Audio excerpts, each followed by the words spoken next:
जकरा शेरवाली दा बोल साचे दरबार की जय। श्री दुर्गा सप्तशती की जय। श्री दुर्गा सप्तशती में देवताओं द्वारा देवी की स्तुति।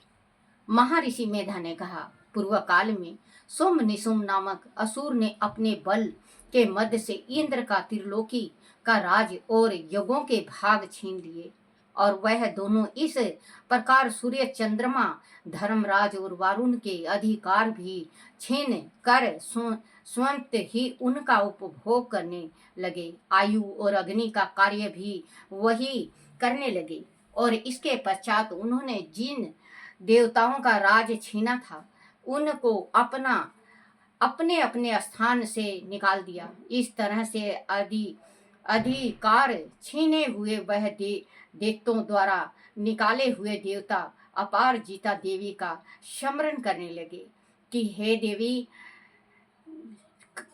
लगे कि देवी ने हमको वर दिया था कि मैं तुम्हारी संपूर्ण विपत्तियों को नष्ट करके रक्षा करूंगी। ऐसा विचार कर सब देवता हिमालय पर गए और भगवती विष्णु माया की स्तुति करने लगे।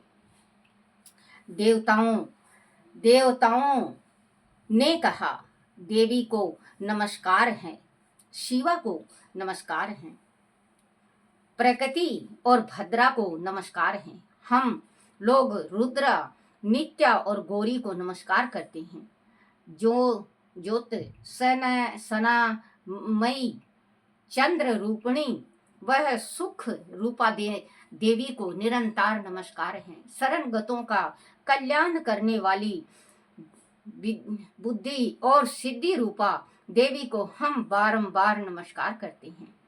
और नेस्त्रेय ते राजाओं की लक्ष्मी तथा सर्वणय को नमस्कार है। दुर्गा को दुर्ग स्थलों को पार करने वाली दुर्ग पारा को सारा सर्वकर्मी ख्यालती कृष्णा और धूर्मा देवी को सदैव नमस्कार है। अत्यंत सोम तथा अत्यंत रुद्र रूपा को हम नमस्कार करते हैं।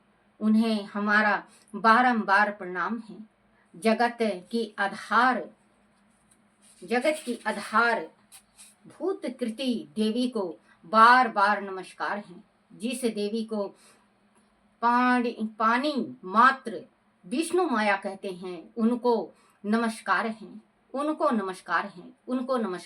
जो देवी संपूर्ण प्राणियों में चेतना कहलाती है उसको नमस्कार है।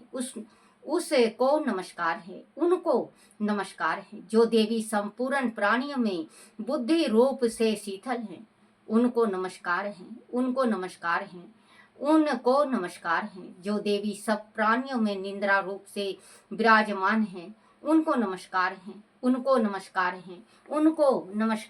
जो देवी संपूर्ण प्राणियों में सुधा रूप से विराजमान है उनको नमस्कार है। जो देवी संपूर्ण प्राणियों में छाया रूप से शीतल हैं उनको नमस्कार है। जो देवी सब प्राणियों में शांति रूप से शीतल हैं उनको नमस्कार है। जो देवी संपूर्ण प्राणियों में तृष्णा रूप से शीतल हैं उनको नमस्कार है। जो देवी सब प्राणियों में शांति रूप से शीतल हैं उनको नमस्कार है। जो देवी सब प्राणियों में जाति रूप से शीतल हैं उनको नमस्कार है। जो देवी सब प्राणियों में लज्जा रूप से शीतल हैं उनको नमस्कार है। जो देवी सब प्राणियों में शांति रूप से शीतल हैं उनको नमस्कार है। जो देवी संपूर्ण प्राणियों में श्रद्धा रूप से स्थल हैं उनको नमस्कार है।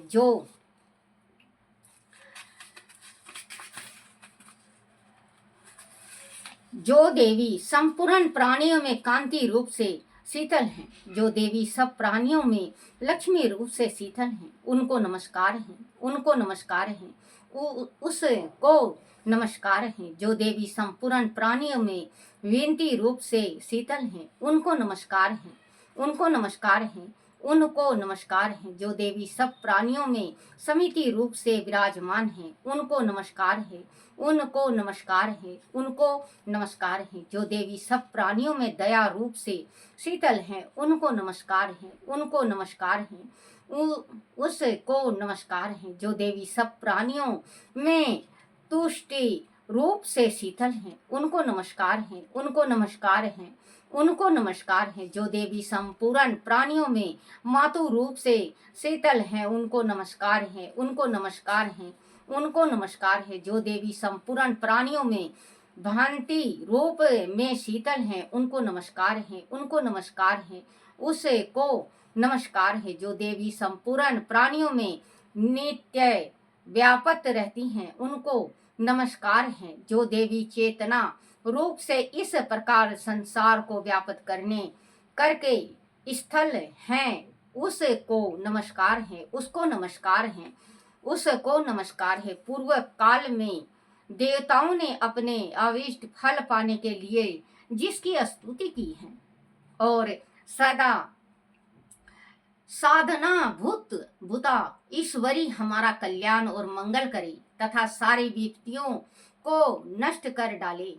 असुरों के सताए हुए हम संपूर्ण देवता उस परमेश्वरी को इस समय नमस्कार करते हैं तथा जो भक्ति पूर्वक स्मरण की जाने पर तुरंत ही सब विपत्तियों को नष्ट कर देती हैं। वह जगदम्बा इस समय भी हमारी मंडल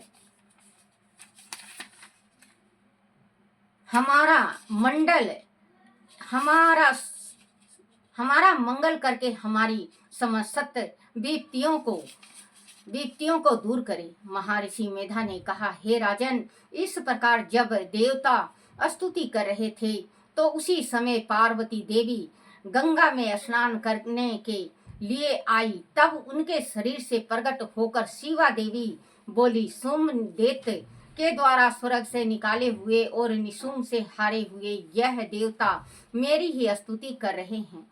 पार्वती के शरीर से अंबिका निकली थी, इसीलिए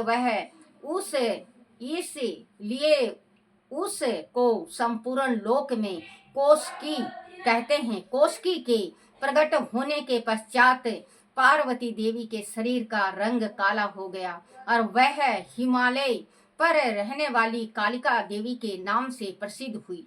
फिर शुंभ और निशुंभ के दूत चंड मुंड वहां आए और उन्होंने परम मनोहर रूप वाली अंबिका देवी को देखा।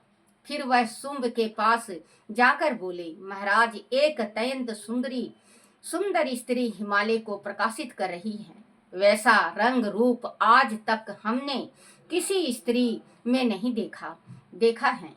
असुरेश्वर, आप वह पता लगाएं कि वह कौन है और वह उसको ग्रहण कर ले। वह स्त्रियों में रतन है। वह अपनी कांति से 10 दिशाओं को प्रकाशित करती हुई स्थल है। इसीलिए आपको उसको देखना उचित है। हे प्रभु, तीनों लोकों के हाथी, घोड़े और मणि इत्यादि जितने रतन हैं, वह सब इस समय आपके घर शोभामान हैं। हाथियों में रतन रूप ऐरावत हाथी और ऊंचे सर्वा नामक घोड़ा तो आप इंद्र से ले आए। हंसों द्वारा जुता हुआ विमान जो कि ब्रह्मा जी के पास था, अब भी आपके पास है और वह पद्मा नामक खजाना आपने कुबेर से छीना है। समुद्र ने आपको सदा खिले हुए फूलों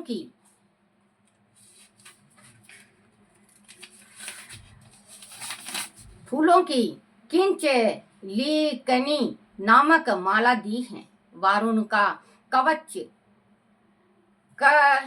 कंचन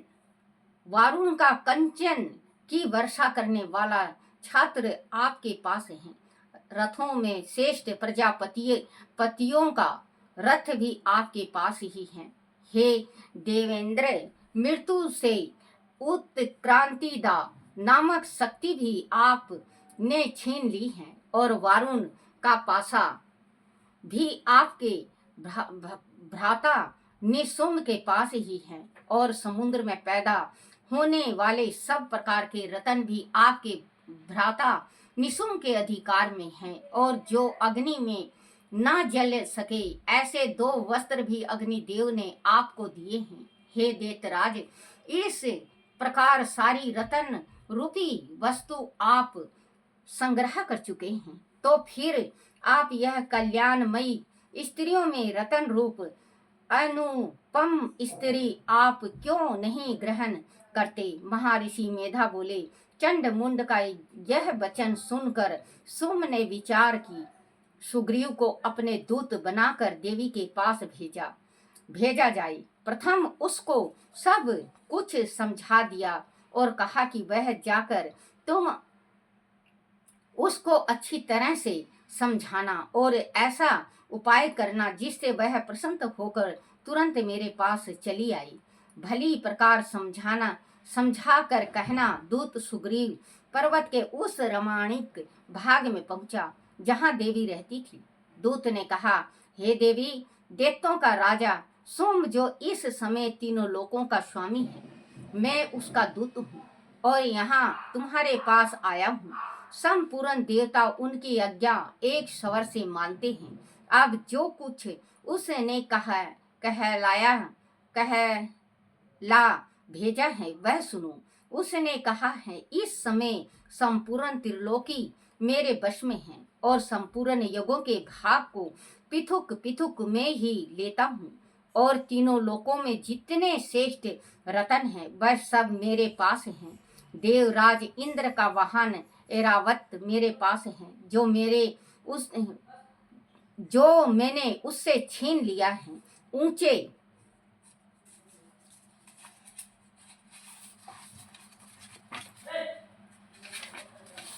ऊंचा सर्वा नामक घोड़ा जो क्षीर सागर मथन करने से प्रकट हुआ था, उसे देवताओं ने मुझे समर्पित किया है।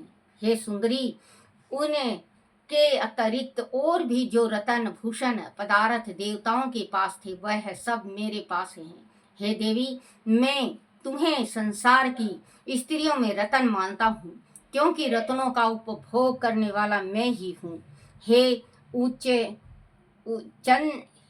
चंचल कटाक्षों वाली सुंदरी, अब यह मैं तुझ पर छोड़ता हूँ कि तू मेरे या मेरे भाई महापराक्रमी निशुम्भ की सेवा में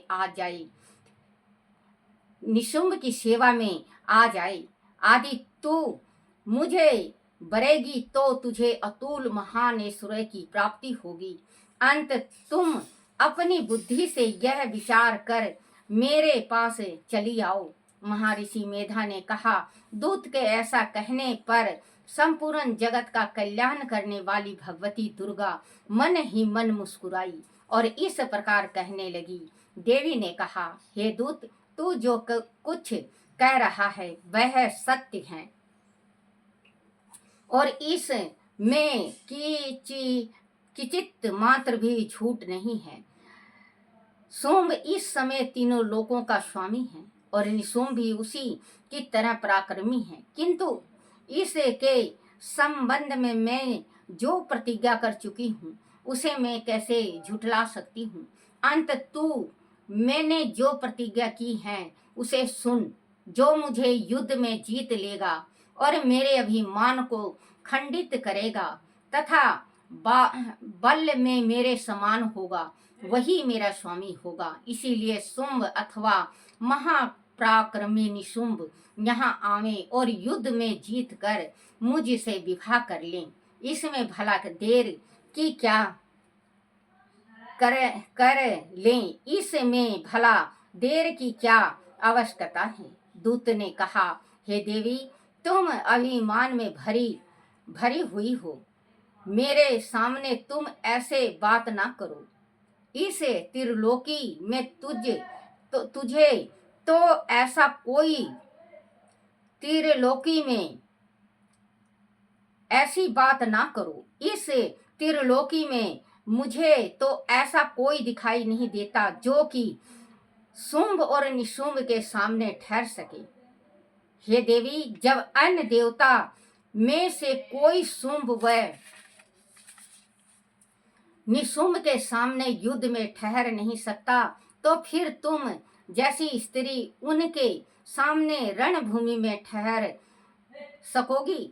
जिस शुंभ आदि असुरों के सामने इंद्र आदि देवता नहीं ठहर सके, तो फिर तुम अकेली स्त्री उनके सामने कैसे ठहर सकोगी। अंत तुम मेरा कहना मानकर उनके पास चली जाओ, नहीं तो जब वह तुम्हारे केस पकड़कर घसीटते हुए ले जाएंगे तो तुम्हारा गौरव नष्ट हो जाएगा। इसीलिए मेरी बात मान लो। देवी ने कहा, जो कुछ तुमने कहा ठीक है। शुंभ और निशुंभ बड़े बलवान हैं, लेकिन मैं क्या कर सकती हूँ, क्योंकि मैं बिना विचारे प्रतिज्ञा कर चुकी हूँ। इसीलिए तुम जाओ और मैंने जो कुछ कहा है वह सब आदर पूर्वक असुरेंद्र से कह दो। उसके पश्चात जो वह उचित समझेंगे करेंगे। जयकारा शेरावाली दा, बोल साचे दरबार की जय। श्री दुर्गा सप्तशती की जय हो। हे मेरी माँ शक्ति, सबका भला करना। हे मेरी माँ दया करना, कृपा करना, सुख शांति देना। हे मेरी माता रानी, बोलो जयकारा शेरावाली दा, बोल साचे दरबार की जय। क्षमा याचना। परमेश्वरी, मेरे द्वारा रात दिन सहस्त्रों अपराध होते हैं। यह मेरा दास है, ऐसा समझकर मेरा उन अपराधों को तुम कृपा पूर्वक क्षमा करो। परमेश्वरी, मैं हवन नहीं जानता, विसर्जन करना नहीं जानता तथा पूजा करने का ढंग भी नहीं जानता, क्षमा करो। देवी सुरेश्वरी, मैंने जो मंत्रहीन, क्रियाहीन और भक्तिहीन पूजन किया है वह सब आपकी दया का पात्र हूँ, जैसे चाहो करो। देवी परमेश्वरी, अज्ञान से, भूल से अथवा बुद्धि भ्रष्ट होने के कारण मैंने जो अन्याय या अधिकतम कर दी हो वह सब क्षमा करो और प्रसन्न हो। सच्चिदानंद स्वरूपा परमेश्वरी, जगत माता कमेश्वरी, तुम प्रेम पूर्वक मेरी यह पूजा स्वीकार करो और मुझ पर प्रसन्न रहो। बोलो श्री दुर्गा सप्तशती की जय। हे मेरी माँ शक्ति, हे मेरी माँ शाकुम्भरा, हे मेरी माँ वैष्णो माता, हे मेरी माँ बेरिया वाली, कोई गलती हो जाए, भूल रह जाए, कोई टूटी रह जाए, मुझे क्षमा करना, क्षमा करना, क्षमा करना, और आप सभी की मनोकामना पूर्ण करना। हे मेरी माँ शक्ति, निर्धन को धन देना, बांझ को पुत्र देना, कुंवारी लड़की को सुंदर सा घर भर देना। हे माँ दया करना। हे मेरी माँ जगत का भला करना, भला करना, भला करना, फिर मेरा भी भला करना। माँ जयकारा शेरवाली दा, बोल साचे दरबार की जय हो।